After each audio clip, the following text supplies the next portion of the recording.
Kimura disease. we can think about. But Yes, angiolymphoid is more common in females, whereas Kimura is usually seen in males. And yes. nodular Hmm. vascular proliferation will be less in Kimura, whereas it's prominent in angiolymphoid hyperplasia. Right. Now tell me which are the conditions where you will get mixture of all these cells, including eosinophils, lymphocytes, vascular proliferations, which are the other conditions you should think of? Tissue eosinophilia. Eosinophilic granuloma, Eosinophilic granuloma. What is eosinophilic granuloma? A spectrum of Langerhans cell histiocytosis, Langerhans cell histiocytosis. So what cells would also be seen apart from these three cells? histiocytes, Langerhans, Histiocytes with a a nuclear grooving. characteristic nuclear groove. Fine. So eosinophilic granuloma would be present. Yes, Does it have a better prognosis than Langerhans cell histiocytosis diffuse type? Litter-Sewer one? Does eosinophilic granuloma have a good prognosis or Litter-Sewer disease have a good prognosis? Ma'am, LCH. Eosinophilic. ma'am, it has a poorer prognosis. Eosinophilic granuloma has a Poorer prognosis. no. Litter-Sewer is disseminated malignant histiocytosis, while eosinophilic granuloma is usually a localized one. So that Okay. has a usually single system involvement, much better prognosis. Okay. Yes, Any ma'am. other conditions with inflammatory cell infiltrate that you should be thinking of with eosinophils? Rule out fungal infections and parasitic Parasitic diseases. infections. Okay, before making a diagnosis which would be idiopathic, self-limiting on its own, think of the ones for which you would require more treatment. So rule out the other conditions when you are making these diagnoses. Always think of those other conditions. Yes, ma'am. Was this the last case or there is one more? There are two Ma'am, more. one more cases. One more case is there. So let's do it because Dr. Nabajit is also waiting. So I think we can request Dr. Nabajit to have his dinner before he starts off the case with you. Last case over here. Yes. So whom can I call upon? Nikoy has done. Purvita has done. Anubhuti kahan hai? Yes, ma'am. Ma'am, I can. Yes, Anubhuti. Uh, Simple case. yes, ma'am. So, ma'am, this is a case of 10-year-old girl with difficulty in breathing, and the X-ray showed a mediastinal mass. So, we think that a true cut biopsy was done, and sections from the biopsies were taken. So, Yes. So describe it. ma'am, here we can see the ganglion cells firstly.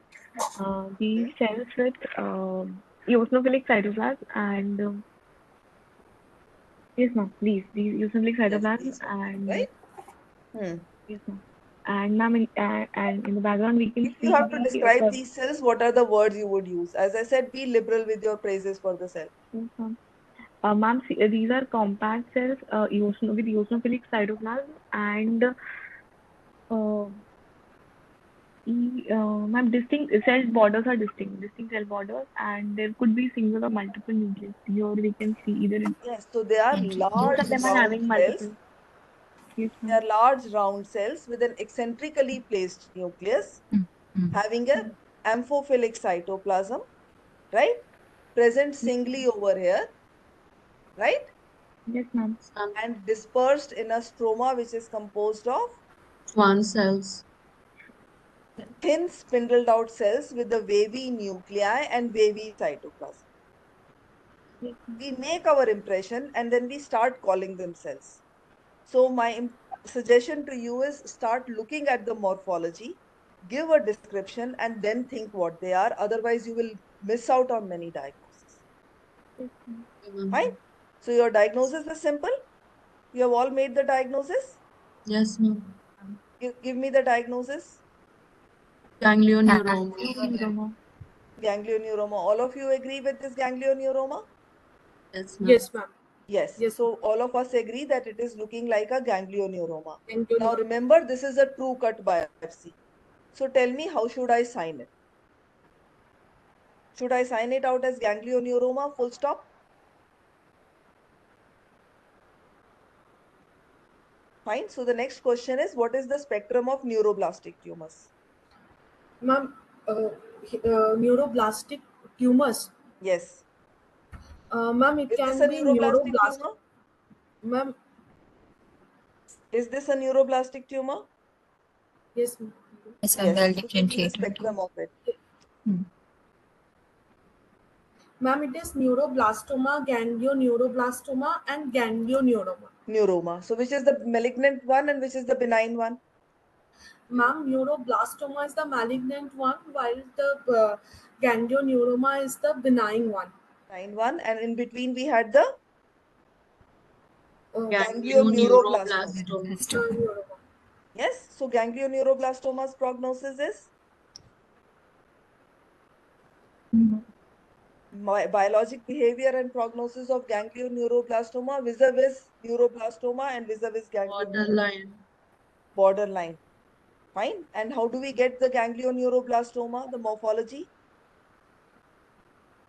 Ma'am, they are intermixed and are of nodular type. Yes. So if it is a nodular type, is it possible that it has not come in this crew-cut biopsy? Yes, ma'am. It is possible that the neuroplastic element has not come in this crew-cut biopsy. So morphological features of a neuroplastic tumor, possibly ganglioneuroma, no neuroplastic elements seen in this biopsy. That does not mean that it may not be there in the excision specimen. Have you got it? Yes, ma'am. So how will we confirm the neuroplastic? What will it look like? Homerite rosettes will Yes, be so there. you all know about it. So that is what you have to understand, not only make the diagnosis, but how to sign out your diagnosis as well. Because tomorrow you will be getting a pen in your hand and license to report. Yes, in a couple of months. Fine. So last case? Yes, ma'am. Fine.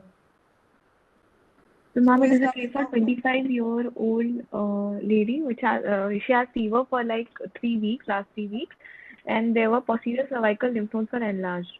Hmm. So the section from that excised node was taken, Hmm. and Show the slides. I'm not going, but you should all know the differential diagnosis for lymphadenopathy in a young patient. Okay, because we are short of time, so I'm directly going on to the slides.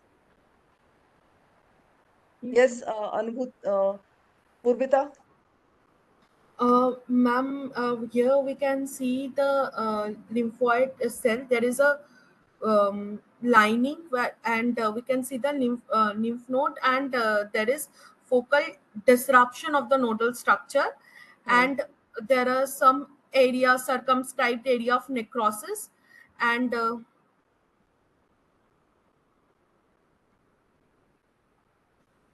Yes, so here what we can here we see? We can can see see there are the, maintained follicles. yes, ma'am, Capsule is intact, follicles are maintained, maintained. though there is partial destruction of the nodal architecture, right, by Yes, necrotic foci. This is how we will go about this, saying that at least some part is maintained. Fine? So you yes, should ma'am. always comment on the architectural distortion, architectural loss, partial or complete in the node. Right. So now describe this necrotic foci. Ma'am, necrotic foci is showing some nuclear debris as well, and there are some presence of monocytoid lymphoid cells and histiocytes. We cannot see any atypical cells. There is no presence of any atypical cells or neutrophil, and there is lack of follicular hyperplasia also. Okay, so these are the necrotic Debris. nuclear debris which is there. You can all see it. Yes, ma'am. And there are no neutrophils as Purvita has mentioned. Why it is important to see the presence of neutrophils or lack of it? Yes, Anubhuti? ma'am, they'll tell if the infections Rule are out it. chronic or acute. We can tell about the chronicity or the duration. If the Okay, neutrophils would be present, then that would be a case of some acutely involved condition. all right. And Nicole, you would like to add anything more?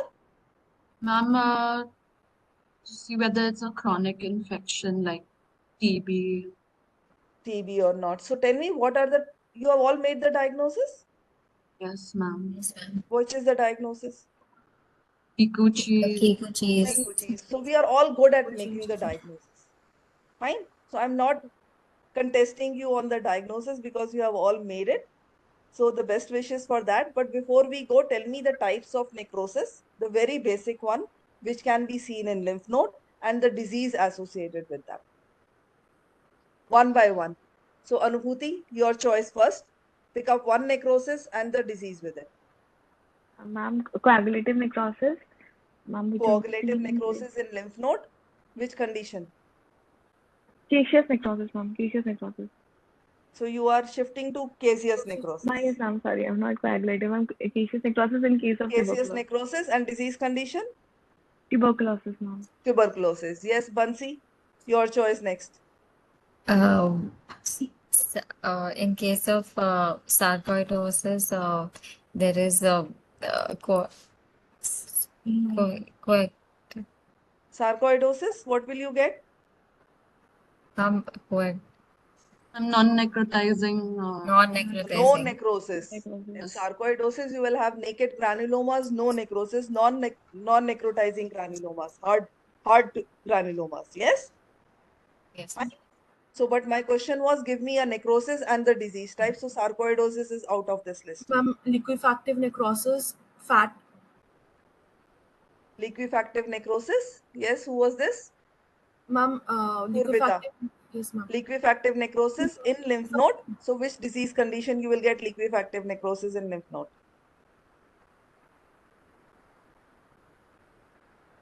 Simple question, types of necrosis, first chapter. In any CNS related. So forget lymph node. In which conditions you get liquefactive necrosis? Ma'am, CNS in the CNS में तो वो stroke में होगा ना? yes. अरे भाई, pus formation. Yes, ma'am. Pus formation is liquefactive necrosis. Yes. So acute necrotizing lymphadenitis with pus formation, abscess formation will be liquefactive necrosis. So we have done caseous necrosis, liquefactive necrosis. Go to next. Tumor necrosis. Tumor necrosis. So what kind of necrosis is there when there is tumor necrosis? Coagulative necrosis. Coagulative necrosis. Fine. So which tumor are you thinking of when you gave me this answer? Any metastatic carcinoma. Metastatic tumor. So you will get coagulative necrosis in the initial phase and then there will be central disruption. Yes? Yes. Can you get coagulative necrosis of the lymph node without a metastasis?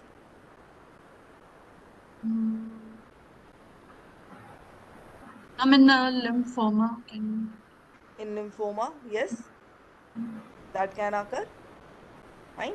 And if it is the coagulative necrosis of the entire lymph node in lymphoma, then what will we call it? You are right, Nikoy, go ahead.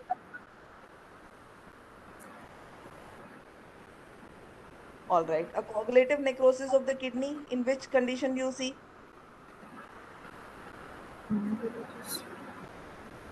A part of the kidney or part of the spleen when it undergoes coagulative necrosis, what is the term that we use?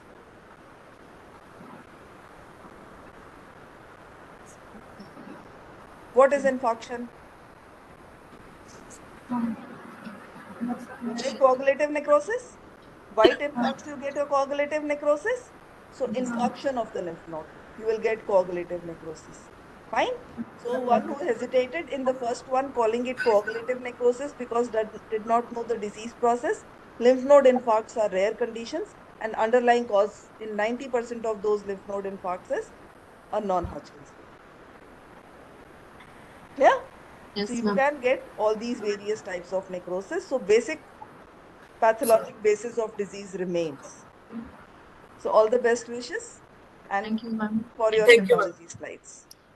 Thank you, Dr. Preeti and Dr. Bonita. Any questions that I need to ask? Thank you so much, ma'am, for those bouquet of such educational cases. I think everyone is I'm sorry, Bonita, I did not take your tip and still went ahead with it. It's Ma'am, okay, I ma'am. think Thank you, everyone ma'am. was Thank you so totally much. engrossed. Yeah, totally was in. Everyone was so engrossed. Even the audience, they were continuously answering everything that you were putting across to our students. So they are really high That's very praises. interesting. Thank you Yes. so much, Yes, ma'am. ma'am. Thank you so much for those cases, and thank you so much for the students. I would just, without wasting much time, I will invite Dr. Nabajit to share his screen and start his cases. So, students, we have the hematology cases, which will be started now by Dr. Nabajit. Welcome, sir. Miyoki, Bansi, Anubhuti, Purita, already. We have had a wonderful, spectrum of cytosis. Let's just go to some hematology, right? We'll do some hematology. We'll just see some cases. You've gone through the cases. Did you find the case okay? You were able to make some sense of it? Yes? Yeah. So let's see. Right. So let me just share my screen.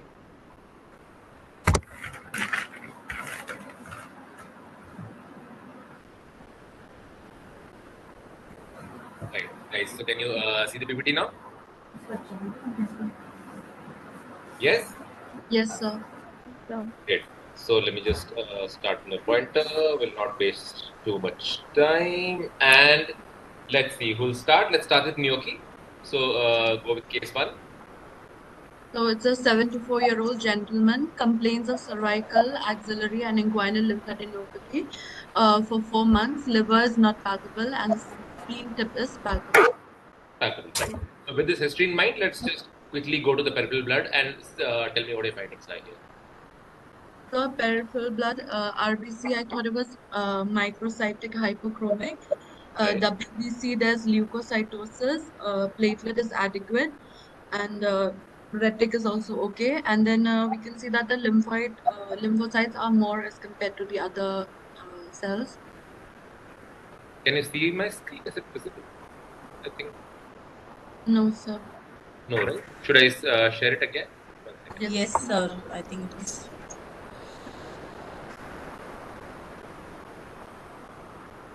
Is it okay now? Yes, sir. Yes, it is. Great. Right. So Niyogi was saying, so you not talk about the hemoglobin. What do you think is the hemoglobin here? Hemoglobin is okay, sir. Yes. I mean, like, it's Is it hemoglobin normal? is Is it fine. low? Is it high? It is I mean, it is What do you think is the normal? So this is the six. What is the age of this patient? the 74. 75. For se- 70. Okay. So what do you on think is the the lower normal side, hemoglobin for a on the lower 75-year-old? side for this age group. It's not on the lower side. It's low actually, right? Yeah, It should it's not be less than yes, sir. 11 at this Yes, age. sir. Anything less than 11 is low. Less than 10 is definitely low. Yes, sir. So it's mild to moderate kind Anemia. of anemia. This patient is there, right? So you're saying that this patient has Anemia. leukocytosis. What kind of leukocytosis is this? So, so it looks like it's lymphocytosis. It looks like lymphocytes, right? You have seen that there is 55% lymphocytes. Hmm. So it definitely does look like lymphocytic leukocytosis. So now with this Yes, history that you have and the peripheral blood findings that you see here, can you yes, tell yes. me what could be the causes here now? So based on the history, because of the generalized lymphadenopathy and the age of the patient, I thought it could be a lymphoma. And Lymphoma. based on this, based on this uh, peripheral blood, also it looks like, I mean, leukocytosis is there, but it's not so much. And then lymphocytes are more prominent. So I thought it could be like a case of lymphoma only. So you think that the lymph nodes are enlarged because of a lymphoma, and that is something that's also being reflected onto the peripheral blood. Can it Yes, be a sir. benign condition? Can you have a benign condition which has lymph nodes enlarged and also lymphocytes in Yes, the sir. peripheral blood? Yeah. So Yes, could sir. you could you tell me the causes there? Um, Hmm. Anybody else? Bansi, maybe? Lymphocytic leukemoid reaction can be there. Could you be more specific? What do you mean when you say lymphocytic leukemia reaction? When there's increase in the total count with shift to left of the cells. You're talking about lymphocytes, right? Increased lymphocytes. So just tell me what are the causes of lymphocytosis? Sir, in any case of chronic infection, there will be rise in the number of lymphocytes. Could you say specifically which kind of infections cause lymphocytosis? Sir, infectious mononucleosis. Infectious mononucleosis is a very good answer, right? So, viral infections, especially infectious mononucleosis, would typically cause lymphocytosis, because when you're saying infections, you would usually assume that there would be increase in neutrophils, right? Not especially in bacterial infections, right? Yes, sir. So we have, yeah. So if you want to classify lymphocytosis, then you can basically say that you can have primary lymphocytosis, and which is basically some neoplastic conditions, and you can have secondary or reactive lymphocytosis. So if we just quickly go through them, the primary lymphocytosis are mostly the lymphocytic malignancies, or the monoclonal B-cell lymphocytosis, or a condition called as persistent polyclonal B-cell lymphocytosis, which is not actually monoclonal, but we don't really know the cause for it. A lot of these actually turn out later to be autoimmune conditions or maybe infections as well. Going ahead, we have the reactive lymphocytosis, which are caused by infections or say NK cells, stress lymphocytosis, hypersensitivity reactions, and persistent lymphocytosis. Right.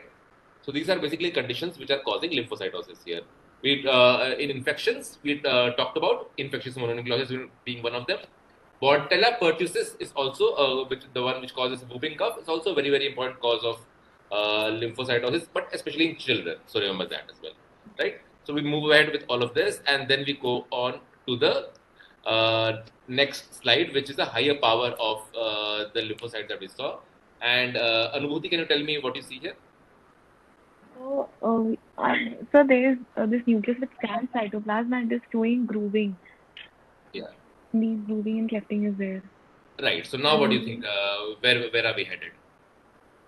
So I was thinking about these grooving nucleus that they made me think about CLL. It could CLL? be, I mean, the total absolute lymphocyte count here in this case was 8,000. Right. So that pointed in the favor, and the age of the patient and the generalized lymphadenopathy. So these three things made me think of CLL. CLL. So how do you define CLL? What are the diagnostic criteria for that? So B cell is proliferation of B cell, and so for diagnostic criteria, there should be absolute lymphocyte count should be more than 5,000, and Yeah. Especially immunotherapy? The immunofluorescence will show T cell markers to be positive for. Yeah, B cell markers and CT surface antigen expressions can be there. CD5 surface antigen expressions can be there. Yes. There can be a lack of pan T cell markers other than Right. CD5. Right. And there can be clonal expansion of the abnormal B lymphocyte more than 3 months. So those are the conditions where we'll think of CLL. So now, Anubhuti, you said CLL. Do you think the cells morphologically look like CLL? What do the CLL cells look like? And do they commonly have cleaving? So in atypical CLL, there is cleaving is present. There is cleaving that there is segmentalization of the nucleus is seen. Yes, but when you're saying CLL as your first DD, what are the typically how do the CLL cells look like? Smudge cells will be. Smudge cells will be present in the. Smudge cells are right, but what about the non-smudge cells? The cells, the lymphocytes that are actually proliferating. How do they look like? So the lymphocytes will be uniform, and there will be regular, and there can be round nuclear can be there, and nuclear chromatin will get condensed. So they basically, yeah, you're right. In a way, they basically look like typical mature lymphocytes, just except for that their chromatin is usually condensed and irregularly condensed in such a way that they almost give a soccer ball-like appearance. You know, like football has clumping at various different places. So it gives a typical soccer ball-like appearance, and that is not the appearance that we're seeing here. We are seeing cleaved nuclei here. So can you give me examples of conditions where we can have cleaved nuclei? Follicular lymphoma. Follicular lymphoma. Right. Anything else? The adult T cell leukemia. Great. That can also come as a DD. What else?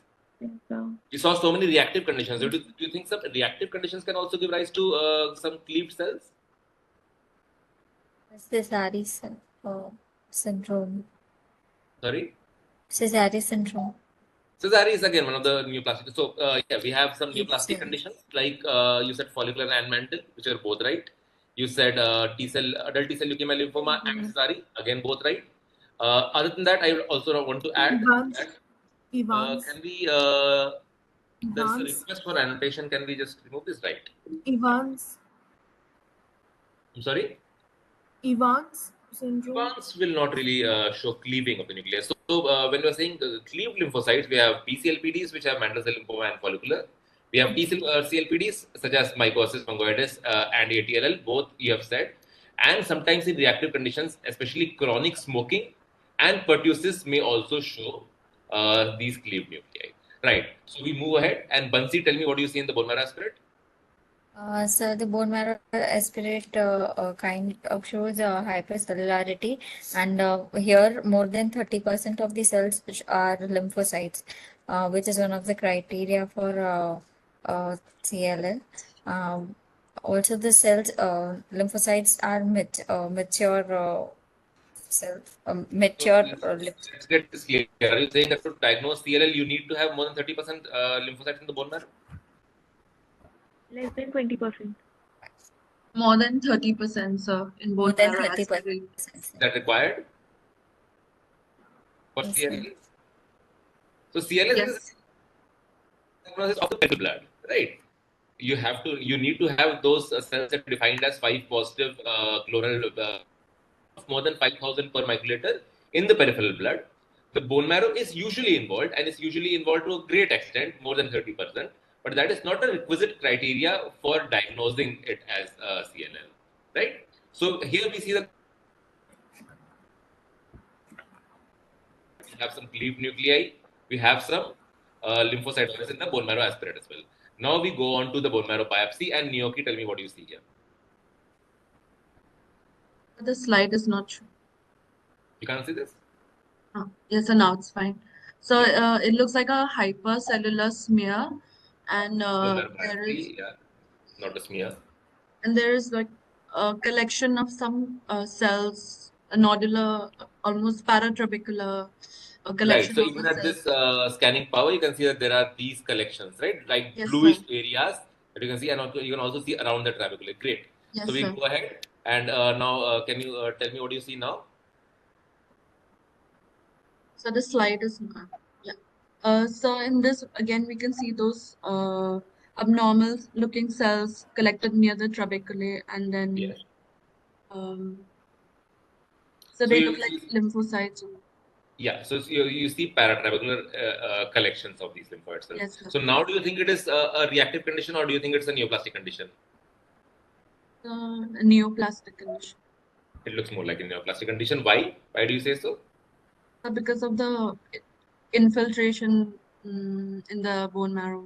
Yeah, so it looks like there's a lot of collection of lymphocytes in the bone marrow, but can't reactive conditions also have a collection of lymphocytes in the bone marrow? Yes, sir, it can. They can as well. Yes, So we'll come to that later. Just tell me, Anubhuti, what are the various types of infiltration patterns that you can see in the bone marrow in cases of non-Hodgkin's lymphoma? So it could be paratrabecular. Okay.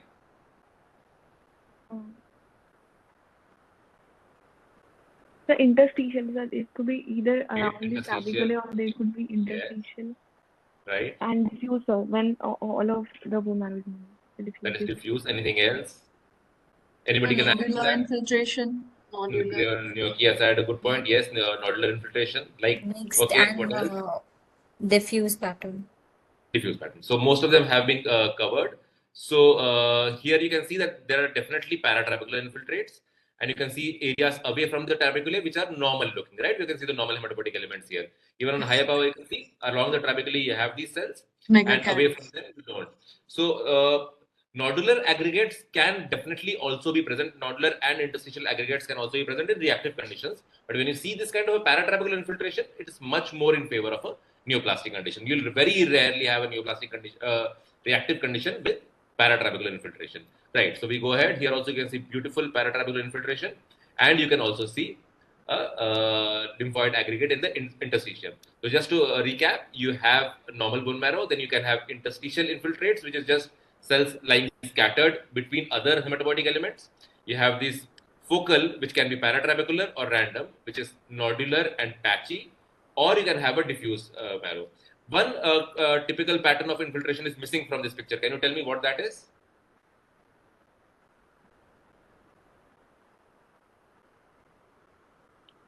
So you can also sometimes have a intravascular or an intrasinusoidal pattern of infiltration. Can you name any lymphoma which has an intrasinusoidal pattern of infiltration? Purbita? Yes.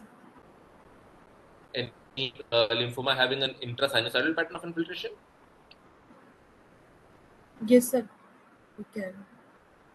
Yes. So any particular common tumor which has commonly that kind of infiltration? So hepatosplenic T cell lymphomas, right? Remember that hepatosplenic T cell lymphomas are they have a typical intrasinusoidal pattern of infiltration. So do the large granular lymphocytosis. LGL leukemias also have a intrasinusoidal. So here are the various ones like focal nodular, paratrabecular, intrasinusoidal, and you can see the cells which are paratrabecular most commonly are follicular, and sometimes they can also be a Mandel cell.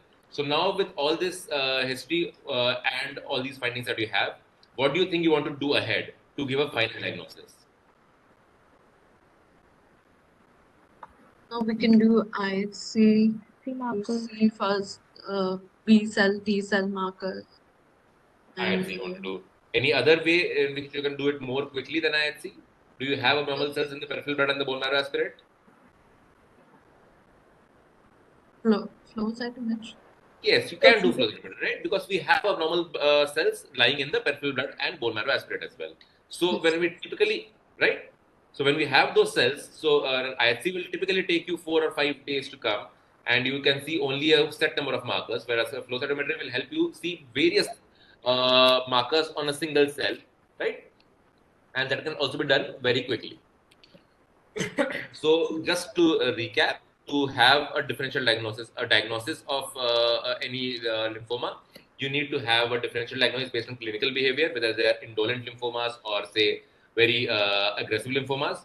You can have a differential diagnosis based on morphology. For example, are they large cells type or small cell type? What kind of infiltration is there in the bone marrow? Is it paratrabecular type or is it nodular type or diffuse type? And you want to look at the immunophenotype. Genetics also helps a lot. So let's come to the immunophenotype for this cell, and let's see. We did a flow cytometry for this case, and who can tell me what the findings are here? So kappa is more than So what did we lambda, get? We so- started where? We started with CD19 positive cells, which are the B cells, right? Yes, sir. Yes. So are they? What are the in the next plot? What do you see? 79 B positive. 79 And CD20 positive. B is Right. positive. What do we see in the next slide? CD10. 10 CD10. positive. CD10 positive, and their CD5 Negative. That is negative. negative. Must be the Negative. B cells which are CD5 positive, right? And these are our Yes. cells of interest. The blue cells, which are B cells, are CD10 positive, and they're kappa restricted. That means that they're clonal. Monoclonal. Monoclonal. Right. So now tell me, what do you think is the final diagnosis for this case? Marginal. Marginal zone lymphoma is what Bansi is saying. Niyoki, what do you want to say?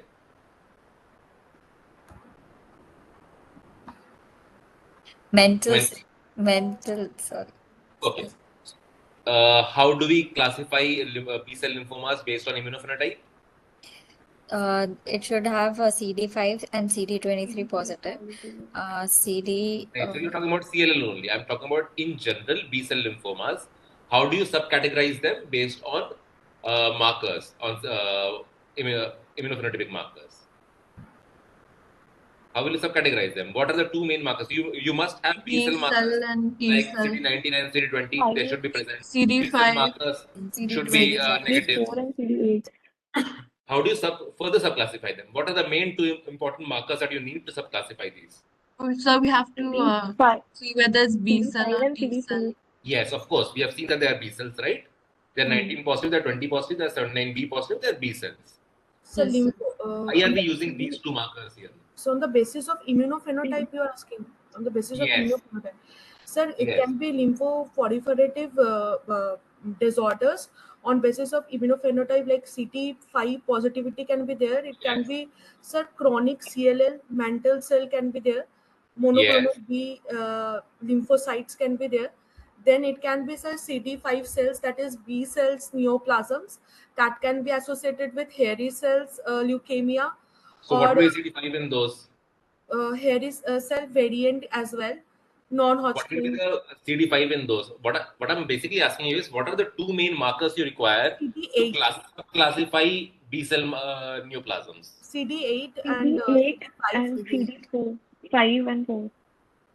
5 and 4. How? What will be CD, CD4 in B cell neoplasms? So CD5 and CD8 CD10. and CD5. Okay, so let me just go ahead and just show you exactly how it is CD. done. It is basically done using CD5 and CD10, right? So all your B cell neoplasms will have CD19 and CD20 positivity because they are B cell markers, right?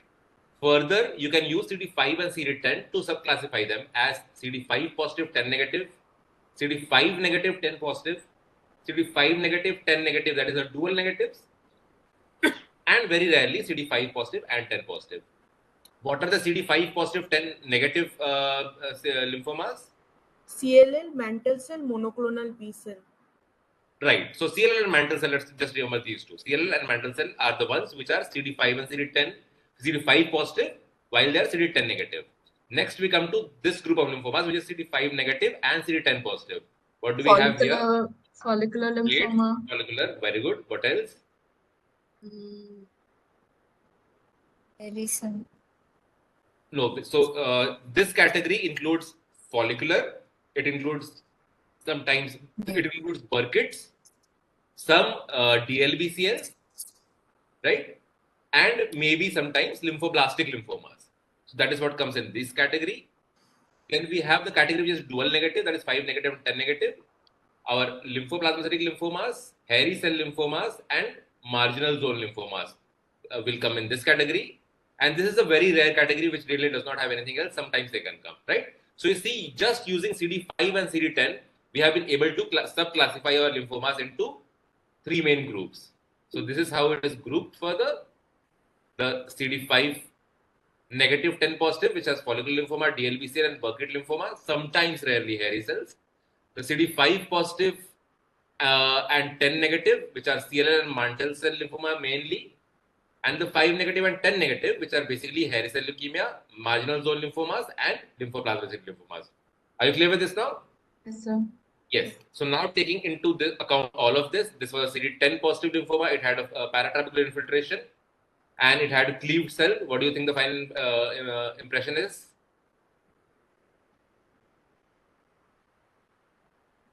What is the diagnosis here? mental cell lymphoma. Mantle cell lymphoma. Mental cell.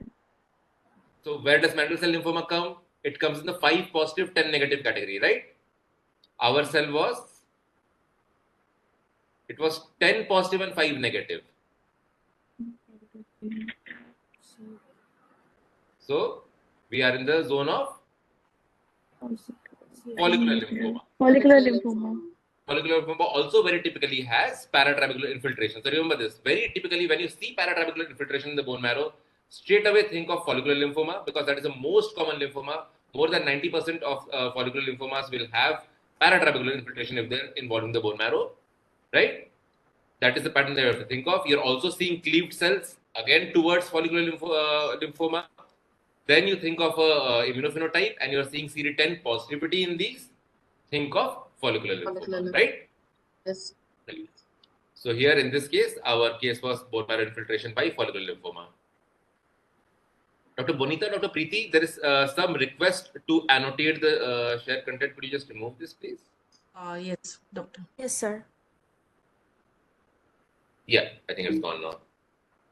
Right. So next, I'll move to the second case. And Bansi, can you start here?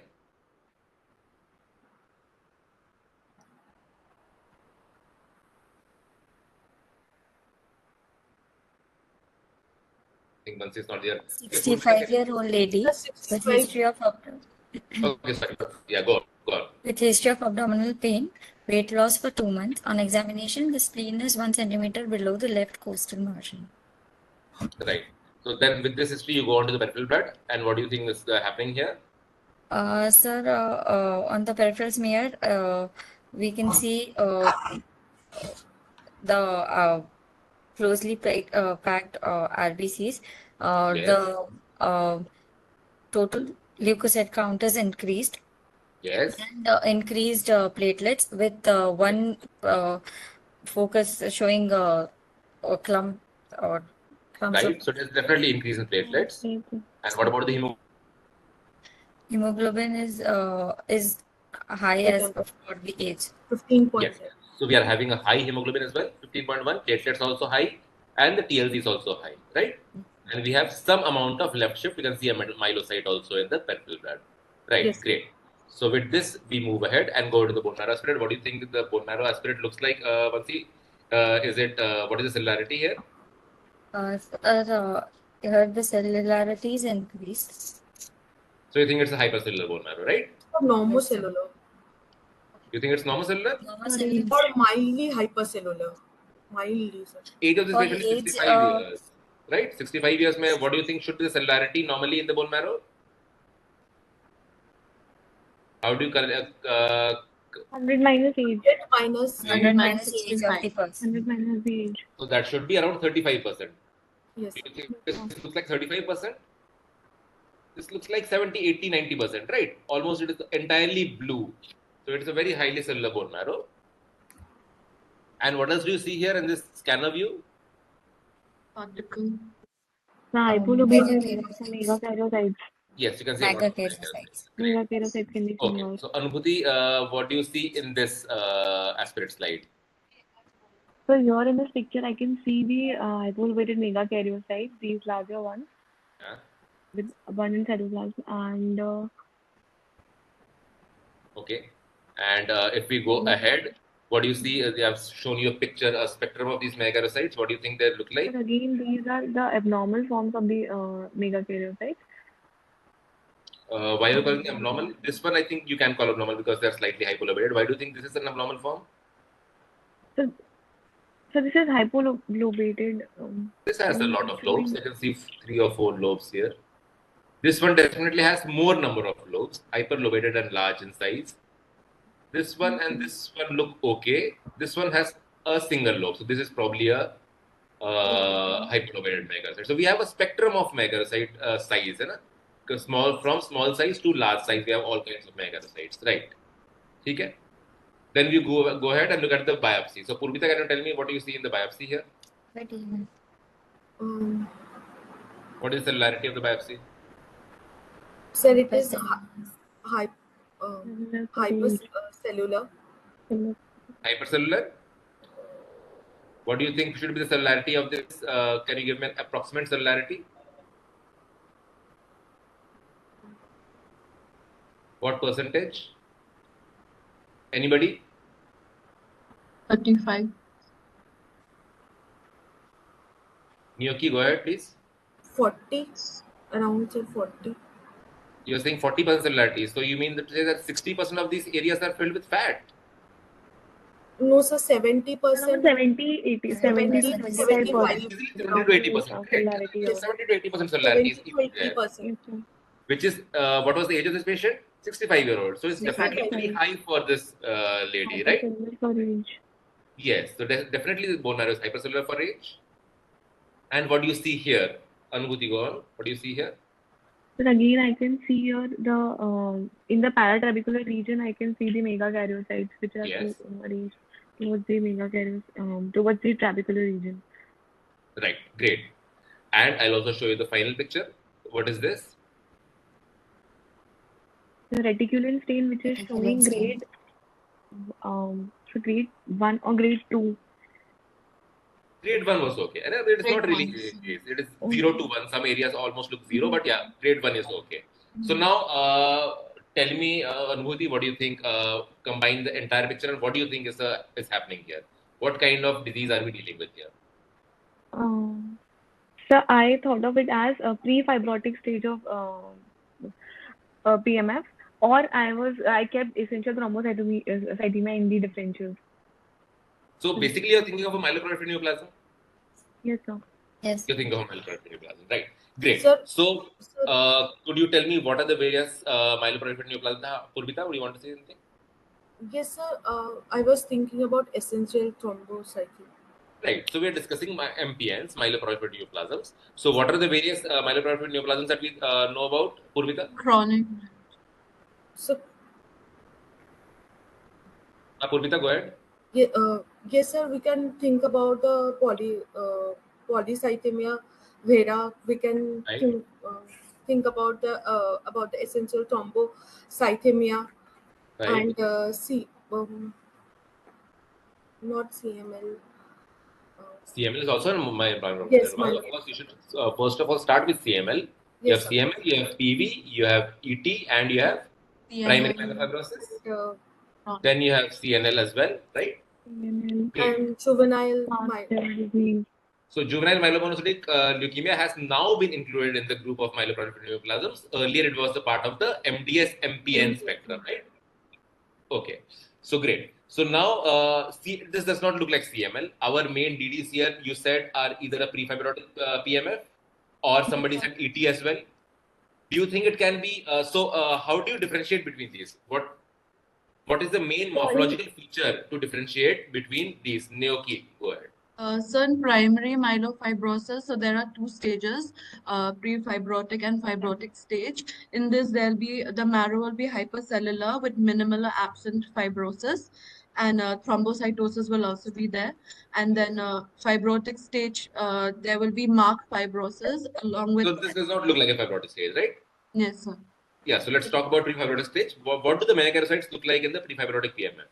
So in pre-fibrotic, so they have abnormal megakaryocytes, so they can Yes. be hyperlobated or hypolobated megakaryocytes, and Mhm. then um, What uh, else? uh, um, So you are right in that way that megakaryocytes are really abnormal.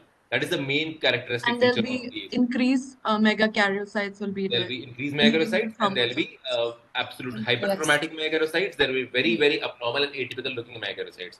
What about ET now? So in ET, Pathology would be normal, and marrow cellularity would be normal cellular, and reticulin stain would be of grade 0. It will be normal. Yes. And what about the megakaryocytes?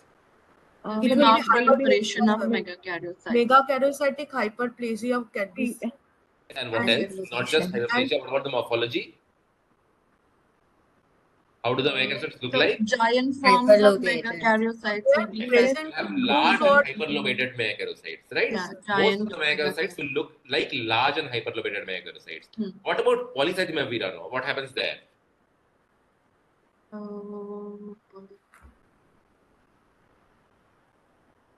again, there will be even there would be proliferation of the proliferation of megakaryocytes, and there would be different forms to be seen. Yes, so Between there sir, also we will have can a see proliferation of the megakaryocytes, and you'll have the entire spectrum of megakaryocytes. You'll have small megakaryocytes, you have bilineage intermediate-sized hyperplasia can megakaryocytes, be there. you have large-sized megakaryocytes. What about the hypercellularity there in PV? hypercellular. Sir, marrow It is will be hypercellular. hypercellular. Marrow would be hypercellular. Hypercellular because of panmyelosis, right? So all Yes. three lineages are proliferating. Sir, So let's look at trilineage hyperplasia will be there. yes, tri-lineage hyperplasia. So let's look at the bone marrow here. What do you think is happening? Do you think it is you discussed that it is hypercellular, right? Yes, The sir. bone marrow is definitely hypercellular. So most This is likely the ET comes lower down in the preference because we know that in ET we have normocellular bone marrows. Hypercellularity can be there only say 5 to 10% of ETs, not more than that, right? Maybe up to 15% of ETs. Most of the ETs will have a normocellular bone marrow. The thing that will increase in ETs are the megakaryocytes. Megakaryocytes. The megakaryocyte proliferation will be there. Here we have proliferation of all three lineages, right? We have the erythroids, we have the myeloids, everything is increasing, and also the megakaryocytes. So ET is lower down to the order. PMF may the megakaryocytes are actually very, very abnormal. here most of the megakaryocytes are not looking that dysplastic. They are looking normalish looking, but they are increased in size. There are also some large and hyperlobated forms, right? And we have a retic which is not really that high. We have a retic that is grade 1. So most likely prefibrotic PMF is a possibility here. But can PV still be a possibility? Is what I'm asking you. Yes. What is the diagnostic criteria for PV? Hemoglobin. How much should the hemoglobin be? Hemoglobin should be more than 18 grams. So more if than you look 16 at grams the per day. It should be more than diagnostic criteria, the hemoglobin should be more than Sir, 16.5 gram in 16.5. men and more than 16 gram in women, right? Their bone marrow should have hypercellularity with trilineage growth, that is panmyelosis, and they should also have megakaryocytic proliferation. yes, all that is. So all that is there, just that the hemoglobin content, the count is not matching, right? So now let's see what is happening here. Let me go back to this case.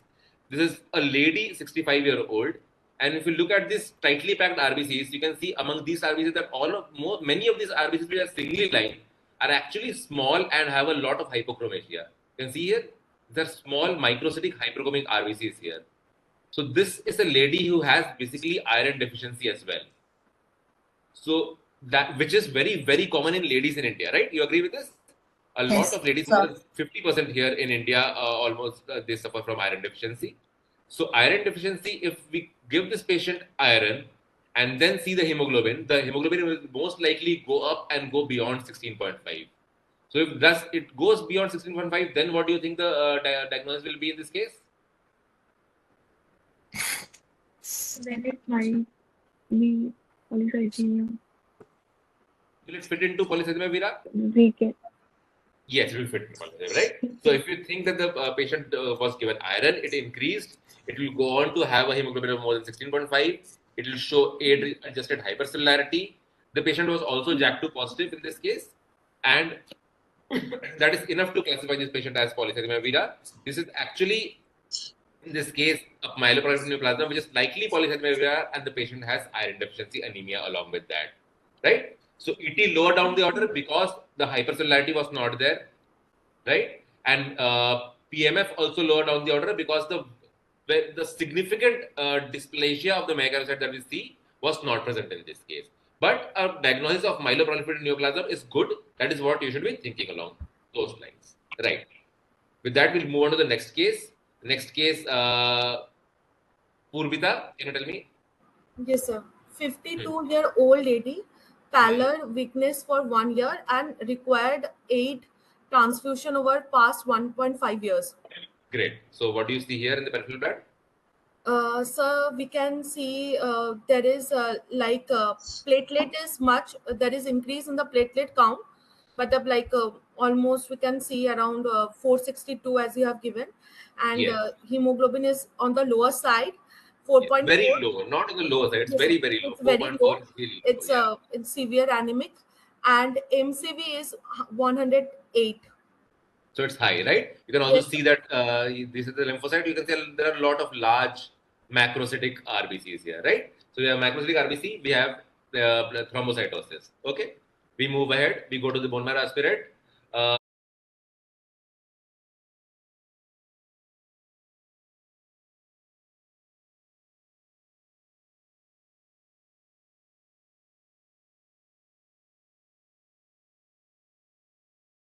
Graduates in pathology.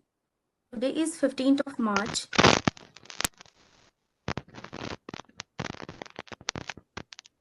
And we have our slide seminar today on exam going PGs, histocyto and hematology. Our presenter for today's slide seminar will be Dr. Neeta Khurana. She is professor in the Department of Pathology, MAMC in Delhi. Along with her, we have Dr. Navajit Malik. He is an assistant prof in the Department of Hematology, PGIMER, Chandigarh. So this is a live session and we have 4 students with us. They will directly interact with Dr. Neeta ma'am and Dr. Navajit sir, and attendees will interact with us, the moderators, and will put their queries to the presenters. So may I request our students present here to introduce themselves.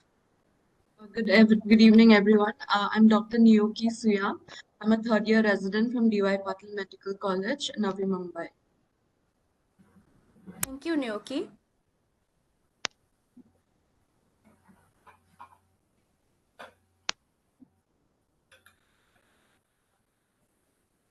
Dr. Bansi, Dr. you're Bansi? muted. I think you are muted.